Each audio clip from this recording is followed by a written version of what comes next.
purity of snow always reminds me of the purity of a man's soul, if he's got principles.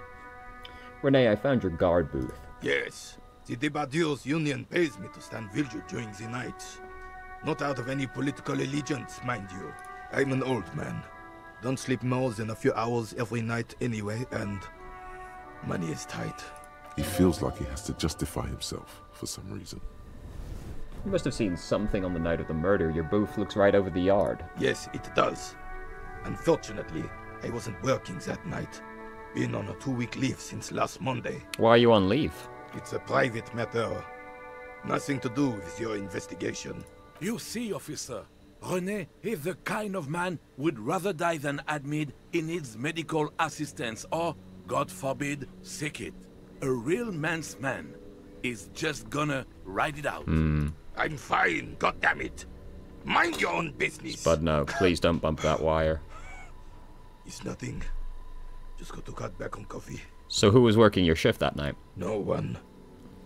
The bus has been unmanned since last Monday. There's no other guard.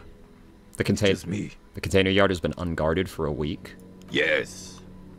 It's not actually an issue. I mean...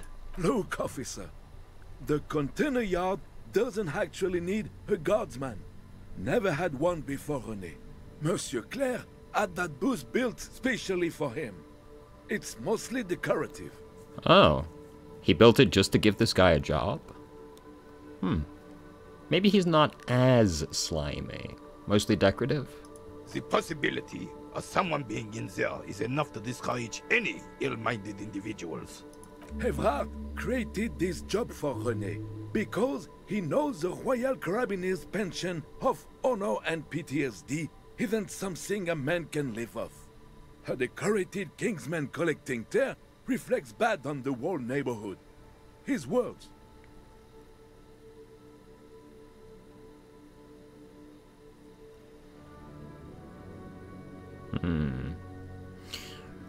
René is but one man. We need a program. Get all the elderly back into the job market. Keeps folks motivated. Look, officer, can we conclude the topic of my guard booth now? I saw a picture in there. You were in it. You looked happy. Who's the girl? She is nobody. This is none of your concern, and I refuse to discuss my private affairs with the RCM. The lady is Jeanne-Marie Beaulieu, and she sure as hell wasn't a nobody. Got it, thanks. Yes. Like I said, I would be up anyway, so might as well keep an eye out. It keeps my senses sharp. What is it about this old soldier that makes him stand so proud? Still, all you see is an old soldier refusing to replace his uniform with a civilian attire. Anything else I can... Alright, thank you. Who are you? Can we talk to you? No. Okay. So... let's go talk to Joyce again. We never finished getting a reality lowdown. So we might as well do that. Again, we are not going to accomplish too much without Kim. We need to level up. I really want to know what's on the other side of that door, but I feel like pain threshold won't be that useful.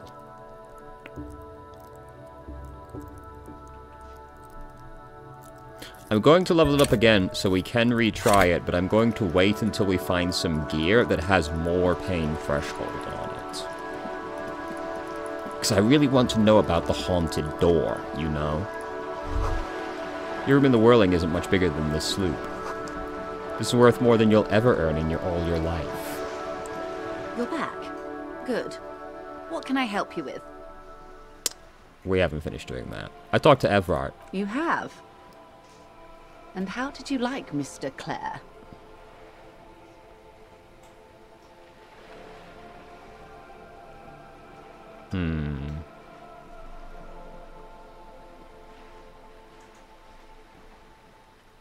I didn't. Oh, come on now. He has his uses. How else would he have stayed in power all these years? Or wait, actually, corruption. That's how he's done it.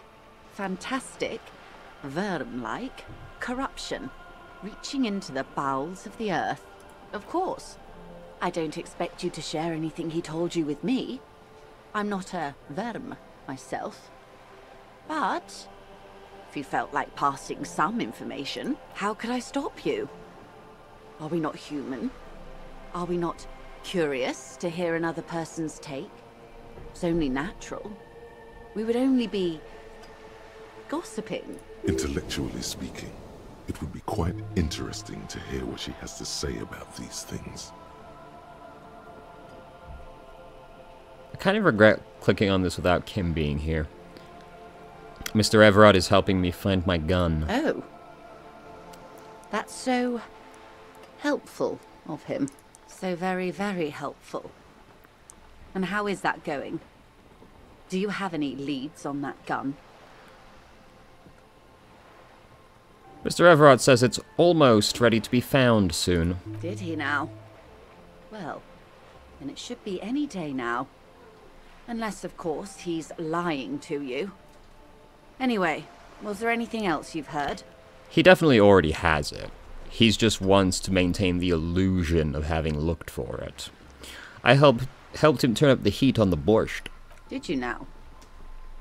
What sort of borscht is he making? The book makes it to keep the strikers drunk. Helps them strike. The strike brew.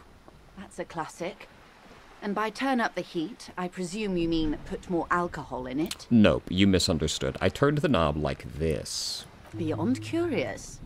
I will choose to interpret that as you turning the alcohol in the strike brew down. For the sake of our professional relationship. And because I don't like the idea of them any more drunk than they already are. What else? I'd rather talk about something else for now, if you don't mind. Of course, Detective. Should something come up later, down the road, don't be afraid to drop by for a chat. Until then, is there anything I can help you with? I've got some more questions about reality. More lessons in basic reality? My favorite part of the day. Go ahead, ask me anything. What is, think of something close to you. 6 kilometers southwest, in the Valley of Dogs, Junior Officer Chad Tilbrook takes aim at a rabid black dog licking its wounds in the grass. To his left, his partner, Emil Mullins, whispers, "You heard what happened to Tequila Sunset in Martinez?"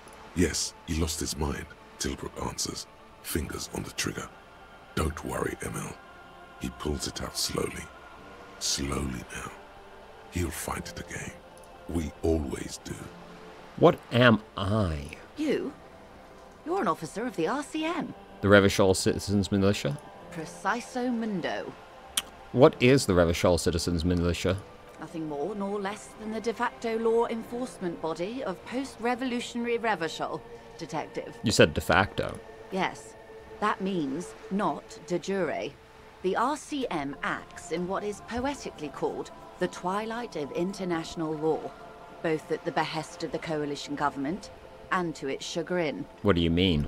The RCM's responsibilities are defined by the Emergency, Wayfarer and Aliments Acts, 3 pieces of legislation keeping the city in a, let's be honest, laissez-faire stasis to the benefit of foreign capital. So I'm basically a lackey of capital. There's nothing basic about your role, Detective. It's true that the RCM keeps everything the way our seemingly permanent, provisional rulers like it.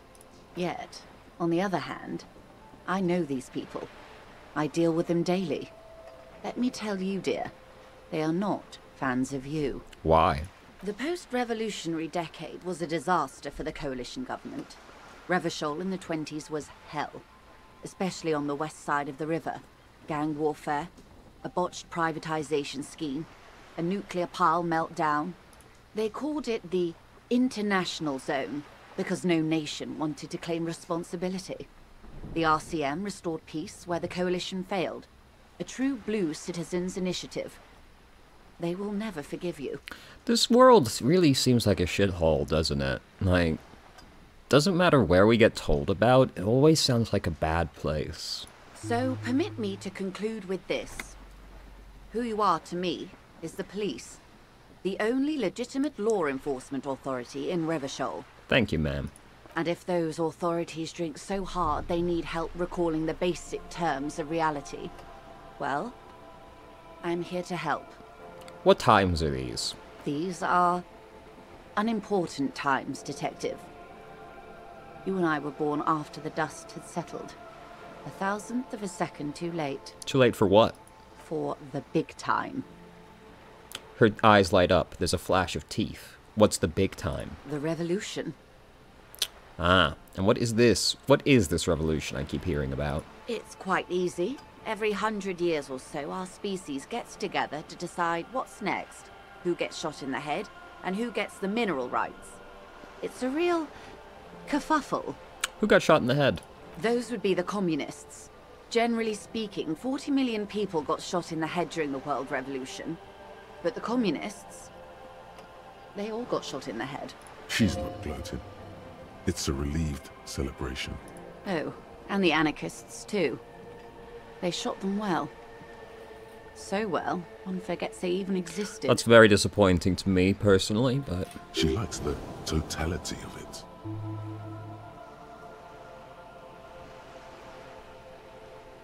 Did the communists and the anarchists shoot back? Did they ever? Before they got shot themselves, they shot 2 million people. Truly a kerfuffle. Yes, the Insulindian deluge, they call it.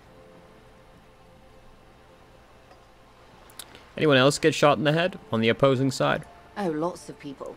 Even the king got shot in the head, or thrown beneath a horse, or drowned. Accounts differ. It was unceremonious. Just as well, he wasn't actually the king. Just the king's nephew. The real king abdicated and lived out a long and productive life as a venture capitalist in Grad. Cowardly king. I prefer the term risk-averse. King Guillaume was nobody's fool. He could smell a PR disaster brewing. So he got out alive, and his nephew Fricelle got shot in his place. Him and tens of thousands of his wonderfully fascist kingsmen. It was a wild time. Who got the mineral rights? The liberals got the mineral rights. And by mineral rights, I mean everything. Okay, and by liberals, you mean... Liberals are usually middle-class people, Detective. Or the remaining gentry. The beneficiaries of the pre-revolutionary arrangement. You can just say cringe. We know that's what you mean. Some were rich enough to stay with the Constitution, with monarchy. Blech. Big mistake.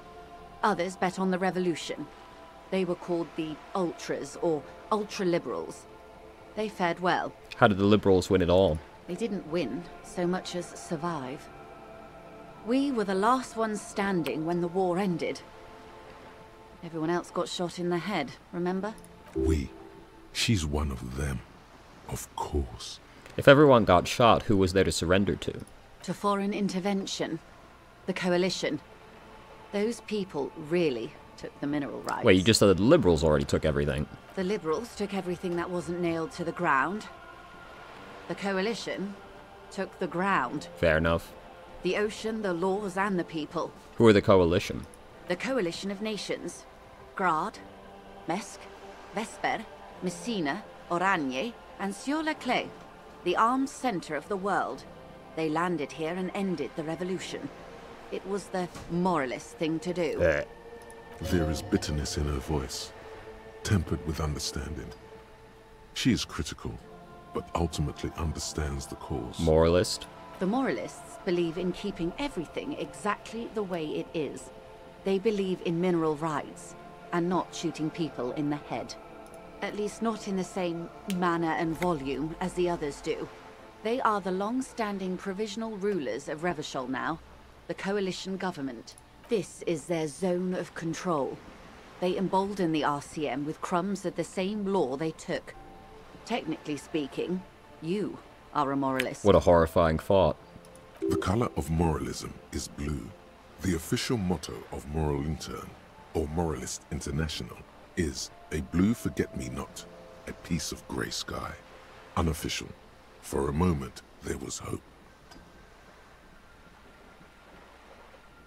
I don't think I am a moralist, ma'am. Of course. Not easy to be moderate about head shooting in your line of work. When was this kerfuffle? The turn of the century revolution? Don't answer it. It's a trick question. The revolution began in '02 on the Isla of Grad, though by the end, nearly the whole world had gotten involved. Who started it? It wasn't a who, but a what. A pandemic of Zarat, a particularly virulent prion disease, which the authorities in Grad proved unable to contain. Then Marzolf came along and overthrew the government. What did this Zarat do? It made people overthrow their governments. Wow, really? Of course not. It was a highly infectious microorganism that destroyed brain tissue. The actual causes of the revolution were material. The pandemic only provided the spark. Where did it spread from there? From Revachol and Grad? Not far. The world managed to cauterize itself. Marzolf's government was overthrown in '08, and the coalition crushed the Revachol commune 2 years later. It was the end. What came next? Why? You and I, officer. Our lives in the zone of control. Something tells you her life and yours are not that similar. Maybe it's because she has a boat and you have that necktie? Our lives are A very pair of different. pants? Our lives are very different from each other. No doubt. But we share the same time and position on the planet's crust. That counts for more than you think. No, it doesn't. Shut the fuck up. What's the zone of control? A city-state divided into free market zones under the everlasting interregnum of the Coalition of Nations. And you, of course, the citizens' militia. The clatter of typewriter keys fills the main hall of the reappropriated silk mill. Precinct 41. Chad Tilbrook presses enter. Outside, Officer Elfboy Williams slams the door of an armored motor carriage. Elf boy? The zone of control is the third incarnation of Revachol, after the failure of the suzerain and the commune. What happened in the rest of the world? Modernity. They developed the marvels of the inter-eslary communication, telematic milieus, radiation, colored plastics. Meanwhile, in Revachol West, the aftermath continues for the 5th decade. 51 minus 8 equals 43. So you're saying it's been like this for 43 years? Time flies. What have we been doing all that time? The 20s saw a decade of urban war, west of the river leveled, offshore platforms in flames. Still, it's regarded as an improvement on what came before. '08 to 19 was simply hell. Hold on 1 second. You're gonna fall off. To adjust the cat's box, it was definitely going to fall off. And after that? The 30s? Things settled down in the 30s. Revachol East transformed itself into the world's largest tax haven, with the international community's blessing. For the first time in a long time, it seemed like things were going somewhere. Were they? No. It was a market mirage fueled by cocaine and quantitative easing. The 40s dispelled it like a cold splash, an Isla-wide hangover, you might say. And here we are. Welcome to reality, baby. Yeah. From the looks of it, the 50s haven't been much better for the zone of control. You can see it in her eyes. Days slipping away.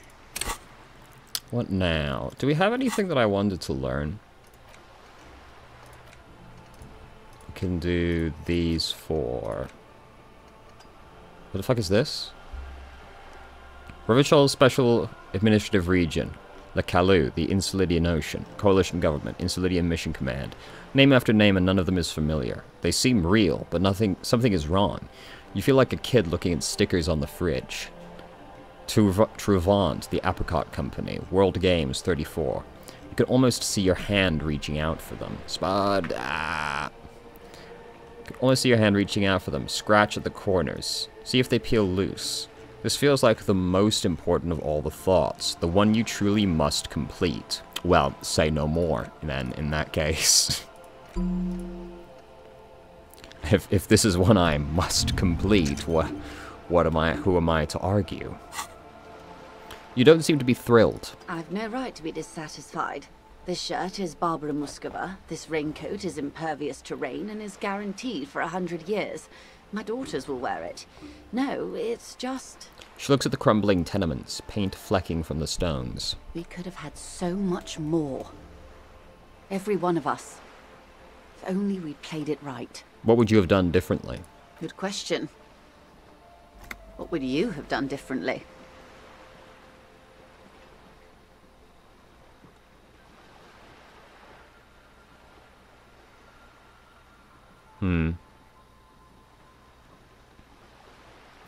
I would have sought a medical solution. Sounds like Zrath drove these people mad. A cold creeps up your spine, reaching its tendrils up your neck, toward the back of your head. So a quarter of humanity simply lost their minds. And how would you stop a prion?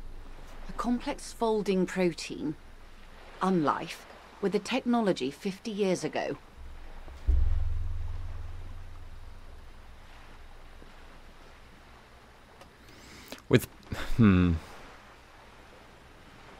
With some hygiene, modest social care, and perhaps a little research program. The wind stops, and for a moment, there's silence. The charge dissipates into the dark water. All is quiet on the Martinez inlet. A dog barks. A gunshot echoes off the walls of some distant building. A woman's voice. There is peace in the heart. Good hygiene. Really. A very moderate solution to an extreme problem. It's those sort of half measures that doomed the authorities in Grad. When they failed to step up, Marzov and his party stepped in. In this particular case, maybe a more robust state response might have been appropriate. That's enough about the times. They are what they are. Who knows? An afterbloom may yet come. Anyway, enough sentimentality. Is there anything else you want to know? Not so fast. Who is she in all this? Ask her who she is. She owes you an answer. I want to know what you are. She won't maneuver her way out of this one. What are you? I am the vilest of the vile. A traitor. A devourer of nations and infants. I am an ultra. She raises the corner of her mouth, smirking, revealing a canine. Dios mío, a liberal. Yes. I am the nether creature of the Forbidden Swamp. I pushed the king under a shit wagon and betrayed the revolution. My kind surrendered the nation to financial colonists. I can see you thought we'd gone extinct. After all, no sane person identifies as an ultra-liberal anymore. Not in broad daylight. You're a centrist at heart. A real moralist, no? Tell me, now that I've uncoiled myself, do you find me frightening? First off, definitely not a centrist. How fucking dare you? How dare you insult me straight to my face like that? In her green eyes, you see a mixture of truth and self-satire. Decades of guilt and pride. You're a monster. That's a pity. I hope we can remain collegial despite it. Remember, we were partners, whether you like to admit it or not. There's blood on many hands, I assure you. When the dust settled, the liberals were the only ones left to clean up the mess. By virtue of their survival, they were handed enormous power to shape the future. This was all our last generation managed. Would you have done something differently? With due respect to our overlords, the eternal caretaker government that keeps Martinez a monument to the efficacy of its artillery. While a gentle wind sweeps the streets in the rebuilt east, light drizzle washing it clean, lights go up and motor carriages circulate the tracks. I would not have relinquished sovereignty to the Coalition.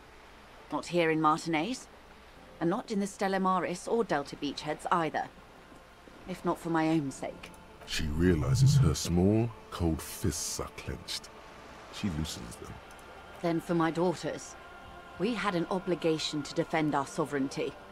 We should have burned the whole Isla down rather than let them have it.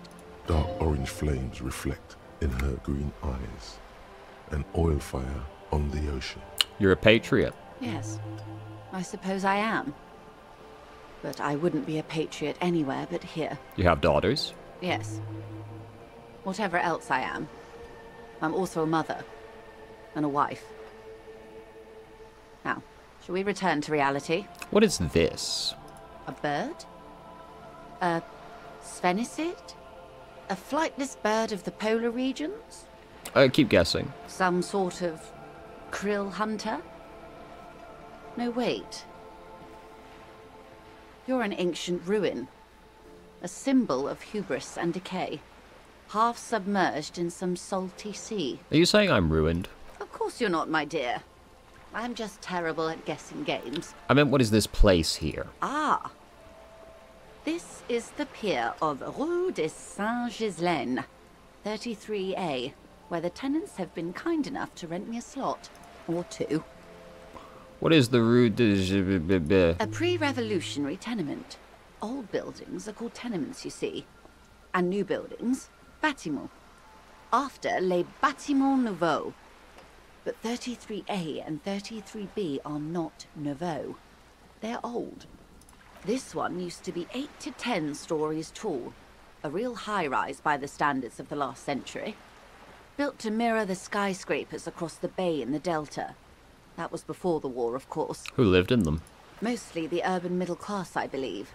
This was once primo real estate, before the cannons lopped 4 or 5 stories off. Splat, splat.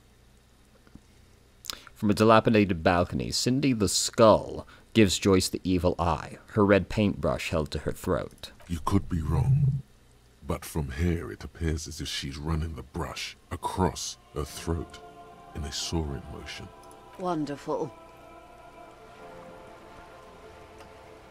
What is that? Point to Cindy. The girl in the old lady rags. Yes. Looks like a sullen and rebellious member of a teen infraculture. Infraculture? Yes. You and I belong to the supraculture. We're common, the herd. The music on the radio, the food in the chain restaurant, those are all too popular for the girl in the old lady rags.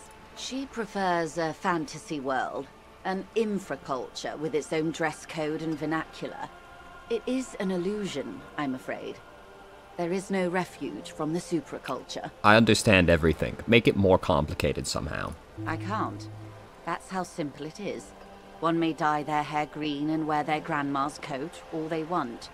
Capital has the ability to subsume all critiques into itself. Even those who would critique capital end up reinforcing it instead. All right. What next? Suddenly, you're not so sure you're part of the supraculture. I think I may be part of an infraculture. And what would that be? Disco. I can see that, yes. I dabbled in those dark arts myself. Dark arts. Not so long ago. I assure you, it was a thoroughly supracultural phenomenon. All permeating. Downright mandatory. Nothing infra about disco, baby. Your disco? Those days are long behind me.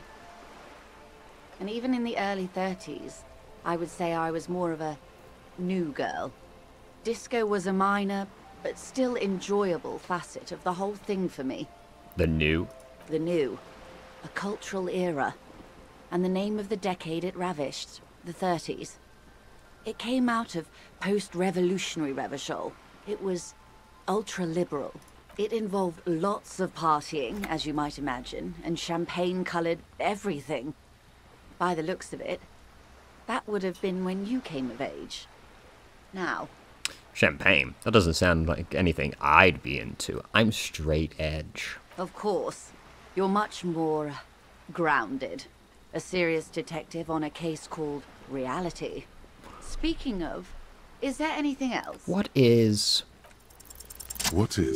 all of this? The scent, the sound, the air. We succeeded on the 3% chance. Let's go. What world is this? What world? The only one, I suppose. The world of matter. And its pale antipode. The camera of her mind glides over the surface of the water. What do you see? Great bodies of water. Forest-covered surfaces. Clusters of light where the cities lie. You've seen the montage. We all have. This world is enough. A frisson lifts the hair on the back of your arm. Wind sweeps the surface of the bay. The wind is sweeping the waters. The world is a suzerainty. of Revachol. There is a term of endearment they coined for it in the DeLorean century, when humanity was high on this world, discovering more and more of it, these archipelagos included. What is it? Elysium.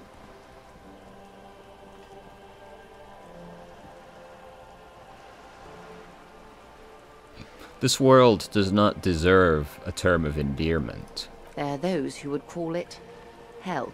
What is hell? A term of hatred that originates, like many such things, with the Mesk petro-fascists. I don't feel I've got the whole picture yet. Oh, you want a picture of the world? There is no complete set yet, dear. They're having some trouble reaching orbit. How come? Great things are difficult to achieve. For now, we're viewing the world from the inside, sideways. Inside sideways. What shape is this world then? We used to think it was a sphere, but that is beginning to look less and less likely by the day.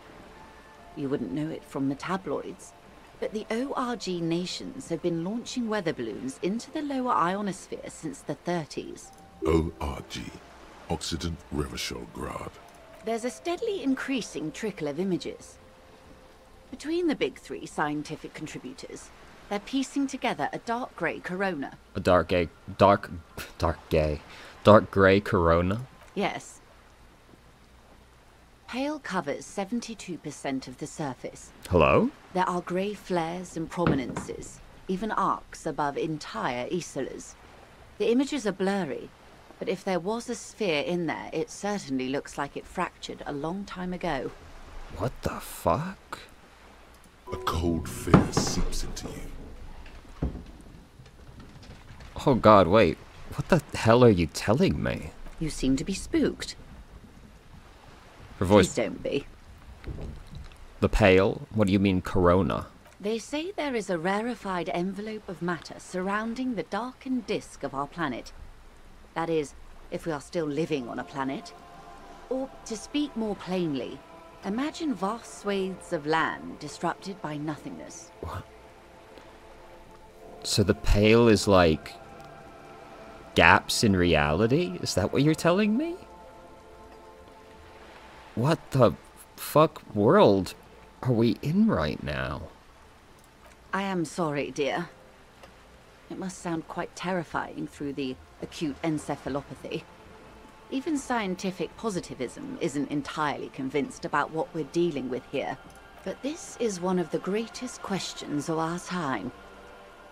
Maybe when they get the complete set together, it will jolt us out of our rut, bring us together, however naive it may sound. A fractured corona doesn't feel like it's gonna bring anyone together. You have misimagined it. I don't have the power to convey to you the effect and geometry of the images that depict our world from below low orbit. It's like the crowning of the world.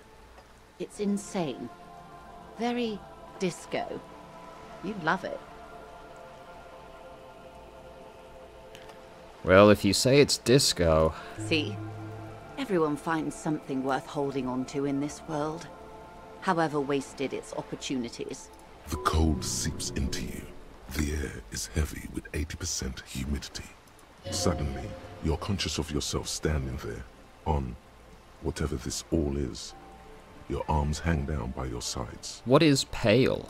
The pale is not, technically speaking, part of reality. It is the opposite of reality. Okay, but what is it? A definition? Okay.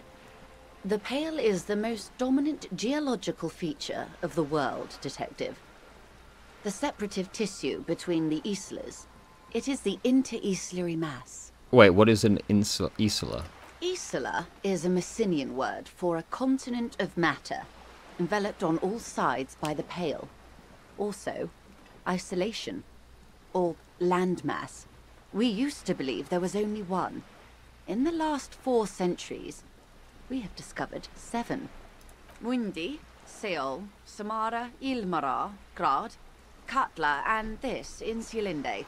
An Insulinde is... An oceanic isla. It comprises mostly of water. Muindi is the largest, Katla the coldest, Insulinde the bluest. What can I say? Each is perishing and dear. Okay, and what is the Pale like? Achromatic, odorless, featureless. The Pale is the enemy of matter and life. It is not like any other, or anything in the world. It is the transition state of being into nothingness. The negation of being. The negation of... That's right. The negation of being. Is it here? No, detective. We're safe. It begins there, 6,000 kilometers to the north, and even more to the south, east, and west. You are in the middle of the Isla. As your gaze instinctively turns north, a small black pit opens up in your stomach. 6,000 kilometers from the end of the world? Yes. That is enough. Many cities are built much closer. And point north there? An uproar of matter, darling. Rising into the Pale. Rolling. Evaporating even. A great vision. The area of transition between the world and the Pale is called Porch Collapse. I was under the impression that we were in a relatively grounded setting, but this is getting kind of out of hand. Imagine a grey coronal mist. Cold vapor marked by spores of an opportunistic microorganism. A mold that's adapted to grow at the edge of the unrest. It's the most disco thing you will ever see. What are its physical qualities? It's difficult to describe, or even measure. Something whose fundamental property is the suspension of properties. Physical, epistemological, linguistic. The further into Pale you travel, the steeper the degree of suspension. Right down to the mathematical. Numbers stop working. No one has yet passed the number barrier. It may be impossible. The number barrier? If we're surrounded by Pale, how do you get from Isla to Isla? Oh, it is so difficult for us. A squall of birds. Hardware operating in the harbor. Firm. Self-evident. It is possible to force dimensions on the Pale. In modern times, we can even compress its latitude, bouncing radio waves from one end to the other, shortening the path. But it is still hard for humans to navigate the Pale without getting lost, or having our minds damaged. The Pale can damage the mind? Extensively. How? Some say the damage stems from extreme sensory deprivation. Others argue that Pale somehow consists of past information that's degrading, that it's rarefied past, not rarefied matter. They call it the blend over of the self. The Pale does not only suspend the laws of physics, but also the laws of psychology, maybe history even. The human mind becomes over-radiated by past. What does this over-radiation feel like? It feels terrible. Absolutely terrible. International standards strictly limit civilian travelers to 6 days of Pale exposure per year. It's more for her. Way more. You're not a civilian passenger? No, nameless detective of the Citizens Militia. I am a member of the Entreprenetic Business Class. I'm cleared and trained for 22 days of Pale transit annually. Perhaps that explains her strange pining after the revolution. Some degraded early memories. Someone else you've met may have been exposed as well. The strange grey-haired woman in her lorry. Do lorry drivers pass the Pale? Yes. Carried in the hulls of airships. It's a horrific job. Automation will abolish it soon. You should ask the Pale driver about this. See what she says. That poor woman must have stories to tell, like you wouldn't imagine. Are you over-radiated? Up to my gills, officer. What is entreprenetic? Entreprenetics is the scientific study of the Pale, or a recent iteration of it by way of grad. The study of the Pale reaches back 6,000 years. The Pericarnassians called it the Western Plain. Did they cross it, the Western Plain? There are signs of pre-modern crossings. Successful navigation of the Pale relies not just on technical know-how, but intensive psychological preparation. Some of these tactics have been known for thousands of years. What does anthroponetics change then? Nothing. We remain powerless before the Pale. The only real advance in Pale transit is the speed with which an aerostatic craft can pierce it. Less exposure leads to less effects later. Aerostatic craft? Hybrid airships, Detective. Conventional rotors or jet engines no longer add velocity after the point of reference for motion is suspended, once you've crossed from near Pale to far Pale. In essence, we throw them in and they come out the other end. If we throw them precisely. If we do not, then they don't. Gone, like a skipping stone beneath the surface. how much Pale is there compared to the world? The Pale outweighs reality 2 to 1. There is more Pale than there is matter, and the ratio is slipping. Slipping how? To our detriment? What do you think, Detective? It's growing. There's more and more of the Pale. Precisely. One of the few measurable effects of the Pale is that it is expanding at an unknown rate. An intuitive conclusion of that development is that one day the Pale will cover everything. But this sort of talk is mostly left to extremists. Damn. This is the doomsday thing we've been talking about. It's not extreme at all. I know it's going to happen. Most people, and indeed most private and government sector organizations, entire civilizations and religions even, find handy ways to ignore or downplay that knowledge. I suggest you do the same. Off we go. You see the hanged man's mouth open. Off we go into the wild Pale yonder. One and all. They say Pale is death, but for the universe. Why should we just leave, and the world get left behind? Let's return to reality, please. Yes, sweet reality. But before we do, tell me, Detective, is this the first time you're hearing this? Do you really not remember anything? I sometimes sense vague shadows of a past, and it's not good. Then tell me, what do you think of the Pale?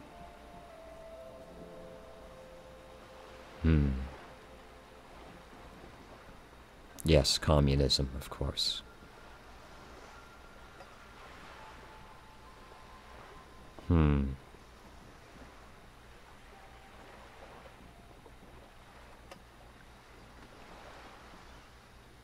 You were right.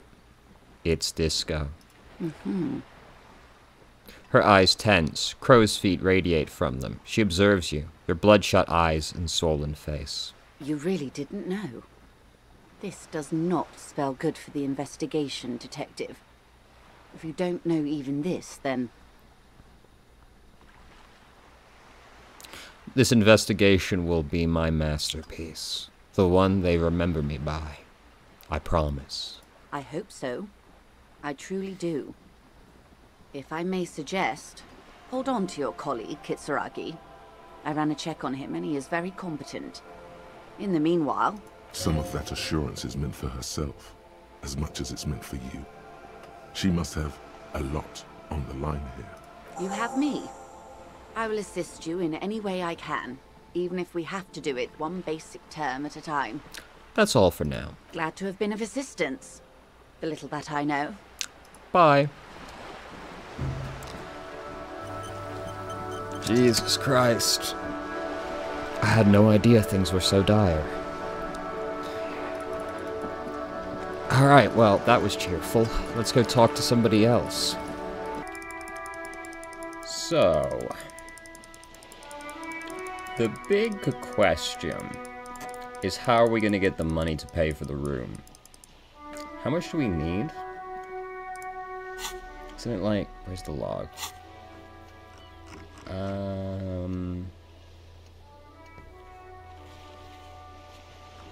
Where is it? Is it not in here? I thought there was one that was pay for the room or something to that effect. No? Maybe I'm crazy? I guess I'll ask him. Oh. Son, you've really let yourself go. It's a disgrace. But Coach Physical Instrument is going to get you back in prime condition, even if it takes 1,000,000 push-ups. Coach Physical Instrument. Does that mean you'll call me a maggot and a Nancy boy to motivate me? Does a master swordsman insult his own blade? No. I'm going to turn you into an athletic benchmark, you big pussy. Fair enough. Yes, sir. Forge me into organic steel, Coach. It's going to take blood, sweat, piss, and tears.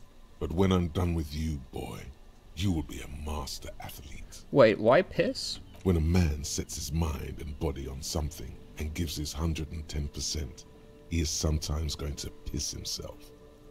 It just happens. No shame in that. Fair enough. Let's do this, Coach. I'm with you. Behold, world. Here walks a sportsman, hands choked and hair kept back with a bandana. The Homo Athleticus. So that does sound like me. I am quite the physical specimen myself, as it would turn out. Alright, I feel like we need like 25 Real. And we've got 8 right now. So... How much do you want? Can I help you? Got the 20 Real? Fuck. Then why are you waiting? Alright. We need to find just over $11. How are we to do such a thing? We've got some money on us, or some bottles on us, I think. Oh, hold on. What have we here? Fuck. Alright. Nice. Now we need just under $11. Everything's coming up Millhouse. How much tear do we have? The tear machine stands in the corner. A sign says, 1 bottle equals 10 cents. Excuse me, I have the tear bag, but no tear. Can I still use the tear machine? No. You need tear to use the tear machine. That is fair enough, but disappointing. Alright. We can't really go anywhere, though. Like, there's not much for us to do at the moment. I don't want to open the apartment door, because I want to do that while Kim's here. Can't do that yet. Can't do that. Well, maybe I can, but I don't know how. Jam mystery? Right, of course. Oh, this was his. Here was fine money. Will be locked after 9 p.m. Fuck.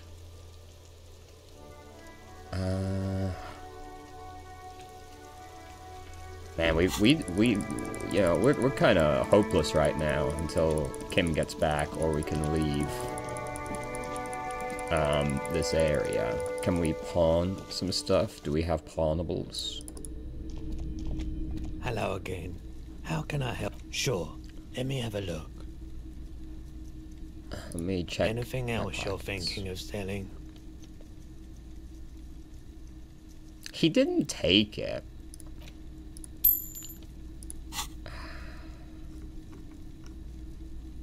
I can't sell the photo. How much would you give me? Oh, no.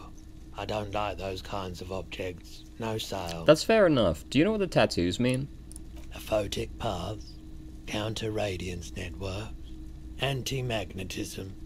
It's darkness. That's all I know. Sell me something lighter. You wouldn't take clothes, I'm not right? purchasing anymore. Anything else you're thinking of selling? Another time, perhaps. Wait, actually, can I ask you about the person that bought the gun Hello now? again. Sure thing. Have people from Everard Clare's union come here to track that gun? Maybe. Shady-looking guys came in here yesterday, looking like they'd just taken off their Wild Pines overalls. They asked if I have a police weapon to sell. I told them I already sold it. Interesting. To be honest, I expected them to have bought it from you. They went their way. It was a trip, but you know, all sorts of people come here, asking for all sorts of things. Wait, then it might be true. Everard's claims. Sure, man. How are we gonna find $10? There's something over here I haven't looked at. Oh, here is a man we have not spoken to. What you got, There's Ranch? a pile of cheap sunglasses in a small box. A variety of shapes and colors. You like sunglasses, officer? I've got the latest styles right here. Try the shades on. Abort. These are hideous. What's more, they don't even fit your face. You can feel them pinching your nose and chafing against your brow. Damn, officer! You look like a mega secret spy. Very secret. They're practically made for you. I'll let you have them for 2 real and 50 cents. It's going to be very difficult for anyone to take you seriously with these things on your face. Rummage. These are all boring. Boring third-rate ho-hum sunglasses made of cheap Syrahese plastic. The kind of plastic that melts in the sun. Those UV stickers are almost certainly just there for the show. If anything, these lenses probably direct more UV light into your pupils. A UV magnifier. Fuck. These are all first-rate sunglasses. Premium design, super material, very cool, UV resistant. These will definitely keep your eyes safe and cool while doing your dangerous police work. You make a compelling argument. Try again, maybe you can find some interesting sunglasses. No luck. All you find is this lime-colored cellophane visor, produced by a bargain sportswear brand called Amphibian, apparently. There's a malformed green frog on its bent cap. Oh, that visor is perfect for you, officer. It'll definitely keep the sun out of your eyes while you're shooting criminals. Bang, bang! And all for a mere 6 real. That is a steal of a deal, I won't lie. Hey, at least it might actually offer some protection against the sun. Not like those cheap plastic shades. Anyway, we can't do that at the moment. There are clothes inside. Cheap second-hand clothes, smelling of strangers' body odors. Don't be shy. These are premium class clothes. Good quality fabrics, best retro design. Save the economy with your style, officer. You find your hands deep in tattered and faded garments made from weird polyester blends that make your body itch and sweat in all the wrong places. The box smells like cat piss or like an old person with no money. I like how money, or the lack thereof, somehow augments their smell. That's fascinating. Economical, but also trendy. Look first-hand, buy second-hand. Keep the economy moving. Find something worth salvaging from that pile of rags. Something cold grazes your hand. Synthetic and sleek. A windbreaker. Surf, it says, but also wind, summer, 100% waterproof, and sport. All in different typefaces. Practical, and yet it may deaden your senses to the world around you. Possibly because of the awful typeface. Typefaces are known to do that. This does sound like the sort of thing you would find at a car boot sale, so this is very on brand. Good choice, officer. Mega sporty. And it's only $4.50 for you, sir. -1 Shivers? I would never. Shivers is my favorite thing so far. You see 2 lowly, defeated speakers, thralls, slaves basically, perched atop them like conquerors surveying the land. A pair of found, durable wear sneakers, Ultra series. I can see you've a taste for luxury, officer. Can't keep your eyes off those sneakers? Tell me more of the sneakers. A pair of found Ultras. The design is impossibly sleek and simple. A futuristic silhouette with a sleek monochrome colorway, a jet black upper, and a silver-lined midsole. Those sneakers, mister. Those sneakers are the latest found sneakers. Super rare, super fine, super cool. Only 50 real. Are you pulling my leg? How much? That's 2.5 nights sleep. Only? That's madness. You're so right. Found Ultra. Wear the future. You remember the slogan from some magazine. Fascinating. These sneakers increase your reaction speed. Wait, the speakers. Below. These once respectable speakers have been conquered, reduced to a mere prop by the indomitable found ultras. Atop them, a small heat emboss on the veneer reads, Solidarity Aid from the People's Republic of Samara. The speakers themselves don't seem to display any magical qualities. No, don't look at the speakers, officer. Look at the sneakers. The sneakers are the stars here. But what about the speakers, though? Doesn't anyone want those speakers? These, officer? These speakers are Samaran garbage. I'm ashamed to even use them for props. Don't waste your time on them. Samaran trash? That sounds like they're from the Samaran People's Republic, produced under the dictatorship of the proletariat. Go on. Can't I just buy the sad, conquered Samaran speakers? No way, officer!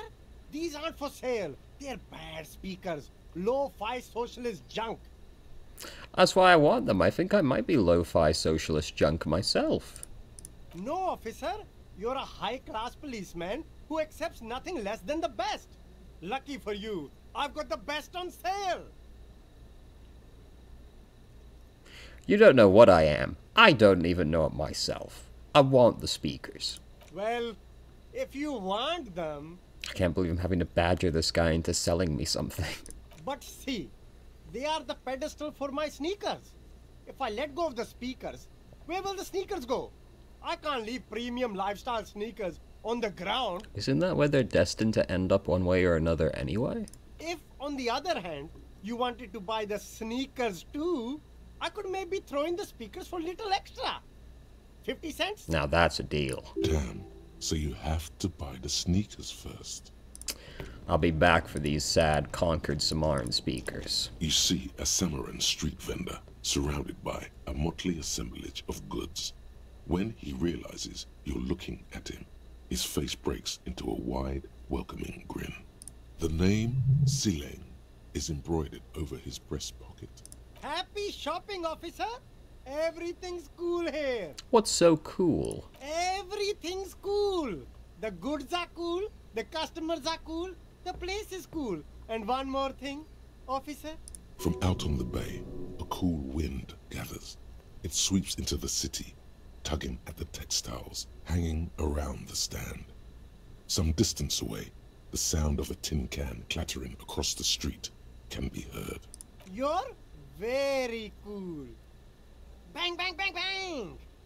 Really? You think I'm cool? Oh, yes! You got style. You got personal style. You know what you like. Yeah, you're right. I really think this tear bag brings it all together, you know? You like premium menswear. Look around and browse. Everything looks cool on a guy like you. Take your time. You are right. Don't be distracted by the flattery and funny man act. Questions. Persuade him to give you some money. Start with a little compliment, then work your way up from there. This is about business. Let's go. Remember. Hey, you seem like a really successful entrepreneur. Would you like to support a member of the local police force? Oh, okay. But why, officer? Think of it as an investment. An investment? What kind of investment?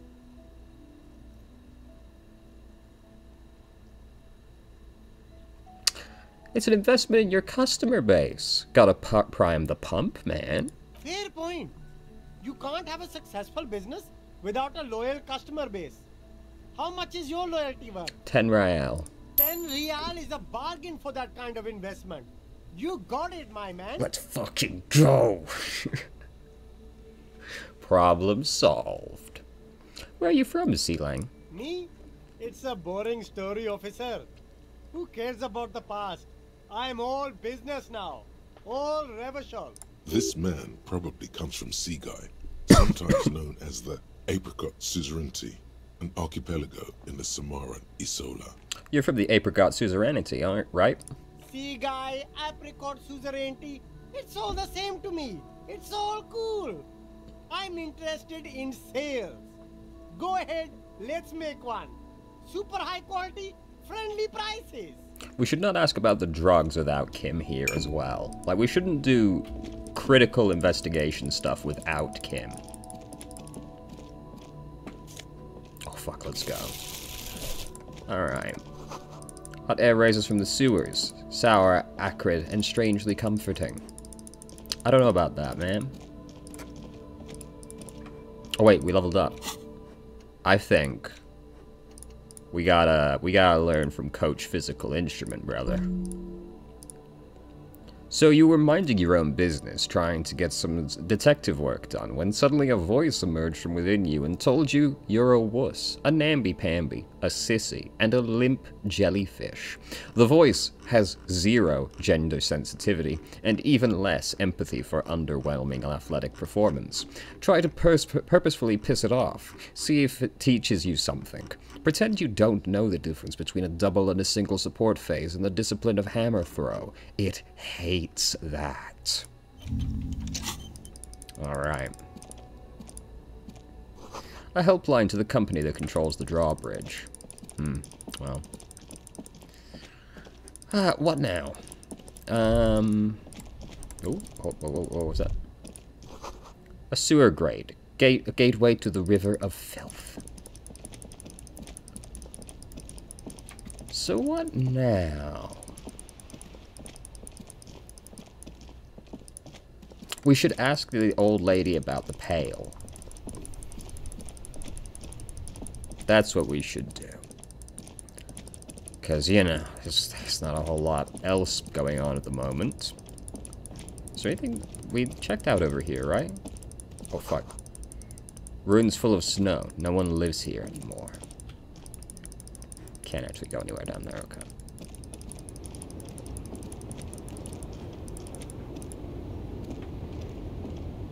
Hey, buddy. Lowman, you caught me at an opportune moment. This awful weather keeps me awake. You can entertain me with your questions. I think I know what's going on with you. And what is that? She sticks a filterless cigarette into a cigarette holder and reaches for the light.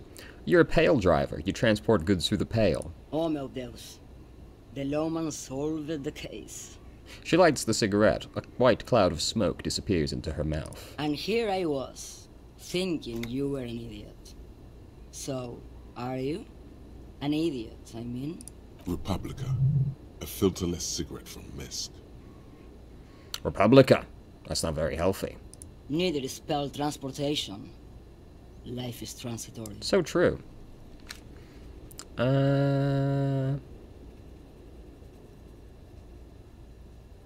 I blacked out from sheer heartbreak and lost all memory of the world. Like Gabriel Buenguerro in Segúreme, Paraíso.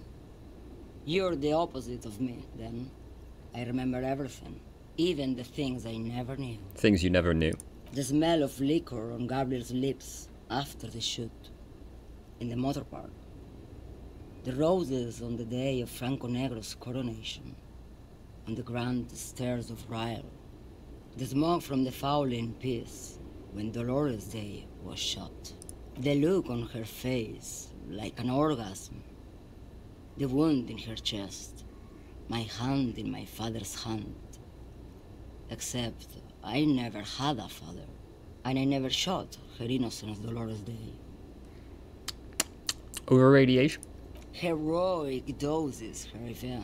Heroic. Isn't that dangerous? Thought insertion? Dithering? The Grad Catalan Magistral? It's more than dangerous. It's sad. But at first I had to make a living. Now, when you've seen it all go away like that, rolling off like the sea, and then come back to this...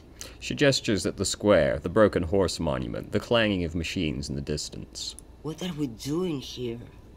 For thousands of years, Gabriel. It doesn't have to be like this. We can just give up. We can just become a vapor.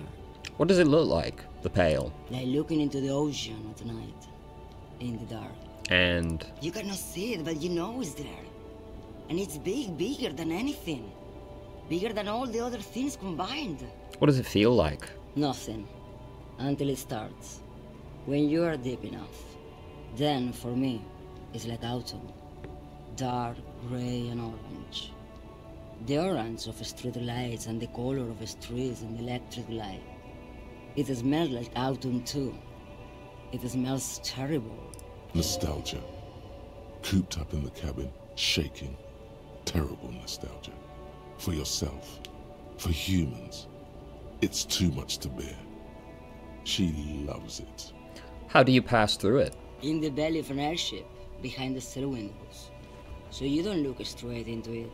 It's not advised to look into it. Not on this lorry, then. No, the same one, a roller. They all are nowadays. Special wheels for connecting to the floor of the hold. One last thing, you said we can just become vapor? Yes. Hmm.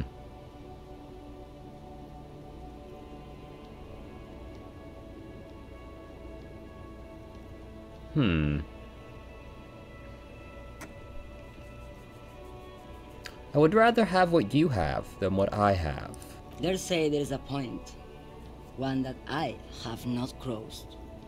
In the Pale, super deep. If you stray too far, of course, on the U41A, or in Lomonosov's land, where every step you take is one step further from home, no matter the direction. It's a point you cannot come back from. Your mind becomes so radiant with the past, there is a flip. Instead of writing, it erases memory, nearing some kind of indescribable finale. Maybe you've been down the motorway south? She looks at her cigarette. It's almost out. She has swallowed it hungrily. Vented to you. The motorway south. It's a story as lone horsemen tell. Lone horsemen, Sheriff, not Pale drivers.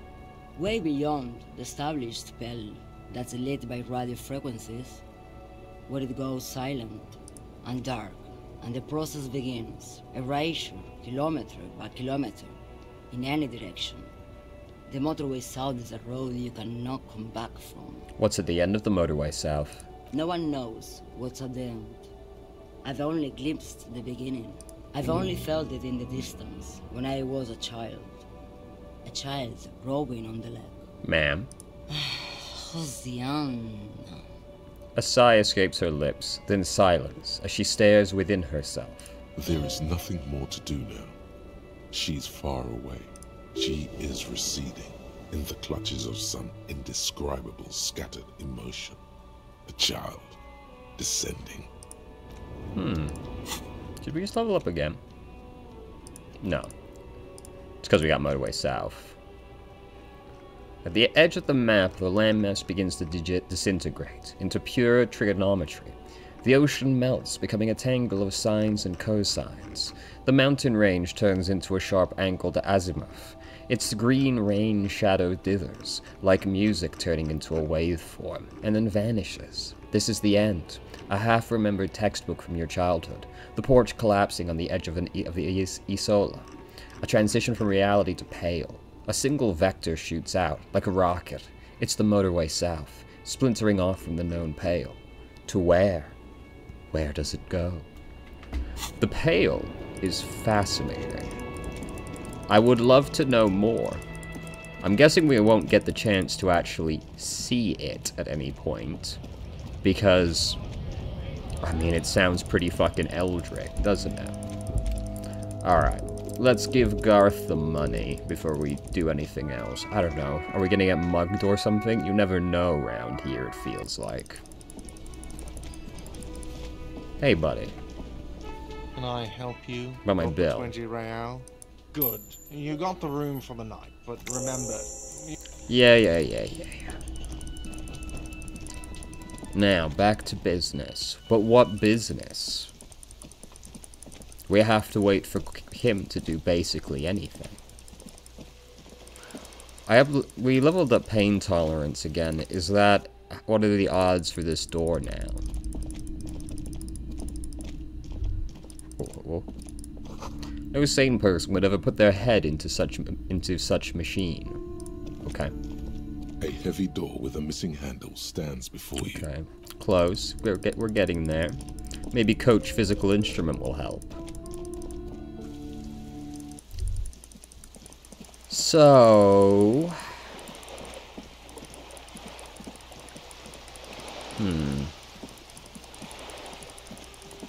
What about this door where the person wouldn't let us in? A sturdy metal the door rattles again, but this time you hear an elderly woman's voice calling out from inside. Stop banging on the door! strangers inside. Hold on, who am I speaking to? Doesn't matter who I am. Now go on, get out of here. From within comes the faint sound of a broom sweeping across the concrete floor. The police? Everyone knows the police don't come round here. Please let me inside. It's cold out here. No. I already told you. I won't be responsible for any more strangers getting into the building. Go check the backyard door. Maybe someone there will. Backyard door? Alright. Didn't really have high hopes for that, but you know. Oh, can we talk to you from down here? You see a young man on a balcony nursing a cigarette. His eyes have been following you for a while. Not looking for any trouble, officer. He says in a quiet voice. Despite the cold, his shirt hangs unbuttoned on his frame. Why are you whispering? It sounds like you're already in trouble. There's no trouble. I'm just speaking in a lowered voice. He says sotto voce? I don't want to be seen talking to the gendarmerie if that's okay. I just want to finish my cigarette. Don't let him go. This could be your witness. The balcony has a great view of the whole thing. Actually, the gendarmerie really needs to talk to you. Is it really that important? Like a nervous cat, he keeps stealing looks at the neighboring windows. All right, but make it quick. Once I finish this cigarette, I have to run. Can you tell me your name? My name? My name is Martin Martinez. That's definitely a real name. Martin Martinez? Good local name. Let's go with that. Fuck. Looks like you've got a good view of the Whirling's backyard. Can you tell me anything about the hanging? I can tell that you finally got him down. Thank you. It was quite a disturbing sight, even by Martinez standards. What did you do last Sunday? Oh. You already asked me that, didn't you? Wait, is someone else investigating the lynching? Did I? No, not you. Some more muscular type. Was it someone from the police? I couldn't tell you. We don't usually see much of the gendarmerie around here. When was that? Last week? I don't know. Look. He looks around the courtyard again. Rain patters on the windowsills and dead houseplants. Too late to do them any good. It'll take more than rain to bring this place back to life. He's deflecting. He's young with a sharp memory. He hasn't had time to drown it in booze and chemicals. You still haven't answered my question. What were you doing last Sunday? I had a friend over. What kind of friend? It was my Sunday friend. What's your friend's real name? Did he see something? He doesn't reply. Gesturing no with his cigarette. Under the grey sky, the neighboring windows are streaked with rain. Alright, we'll talk later. No. We won't. He takes one last drag of the cigarette before stubbing it on the balcony. Now, if you'll excuse me, I really need to get going. Convince him to stay. This isn't the place or time for questions. Who knows who might be watching from the distance, hidden behind the curtains. Hey, listen. I am just trying to make things okay again. Can we meet again somewhere else? For a moment, the man on the balcony seems almost vulnerable. Something moves in the depths of his feline eyes. Compassion and a hint of understanding. I am sorry, but I really don't have the information you're looking for. His voice is soft and deliberate. With a flick of his wrist, he sends the cigarette butt sailing over the rail. But, hold on. What's that? For a split second, his hand lingers, as though gesturing towards a stone placed right next to the front door. It's a sign. Good luck with the investigation.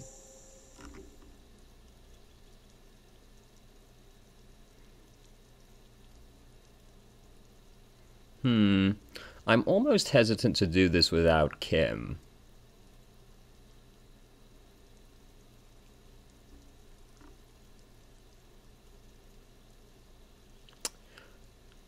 You've bugged out again, haven't you?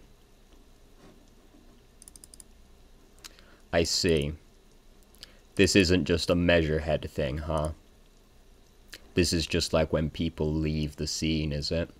That's very frustrating, because I can't know when that's going to happen and save beforehand.